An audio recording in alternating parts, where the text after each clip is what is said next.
chose. Absolument. En fait, fiche S, pardon, vous saurez mieux l'expliquer.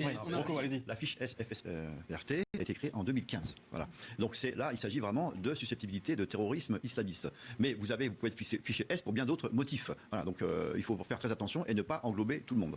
Et dans les FSPRT, il y a des fiches qui existent et il y a des fiches actives. C'est-à-dire que, en environ, le chiffre que donne Gérald Darmanin, c'est les fichiers qui sont encore suivis. Mais au sein de cela, il y a 3000 étrangers, je le redis, qu'on doit pouvoir expulser. Et 3000, alors après, c'est pas 3000 plus 3000, puisque ça se croise. Et 3000 très dangereux qu'il faut mettre hors d'état de nuire avec la rétention administrative, ce qui est tout à fait possible de faire. Mais cet amendement est rejeté depuis des années à l'Assemblée nationale. J'insiste là-dessus parce qu'on peut agir.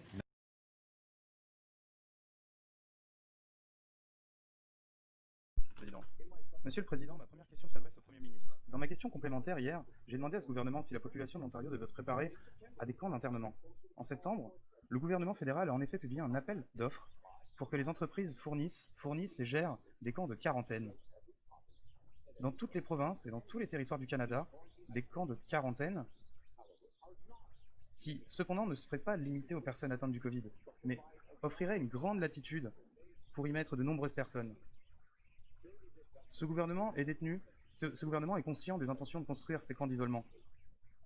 Et ma question est donc, combien de ces camps seront construits et combien de personnes comptez-vous y mettre?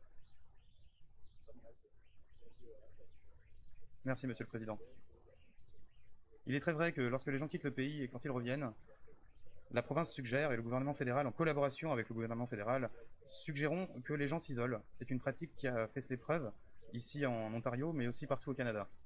Et nous redoublerons bien sûr d'efforts pour nous assurer que la population de la province de l'Ontario reste en sécurité, Monsieur le Président. Donc si le député fait référence au fait que l'une des politiques de santé publique est que lorsque vous revenez d'une juridiction à l'extérieur de la province de l'Ontario ou d'un autre pays, que vous vous isoliez pendant 2 semaines, je dirais que c'est une bonne politique qui fonctionne.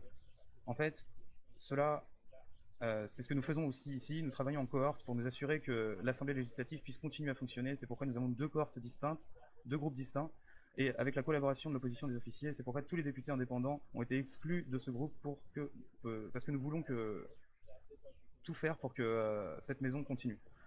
Les gens de la province de l'Ontario et du Canada doivent rester en sécurité. Question complémentaire. Encore une fois, revenons au Premier ministre. Voici la demande de proposition, l'appel d'offres. Et pour la demande de proposition, donc l'appel d'offres, il utilise un langage clair pour exprimer ce que ces camps doivent être. Utilisés pour un large éventail de personnes, sans se limiter aux voyageurs.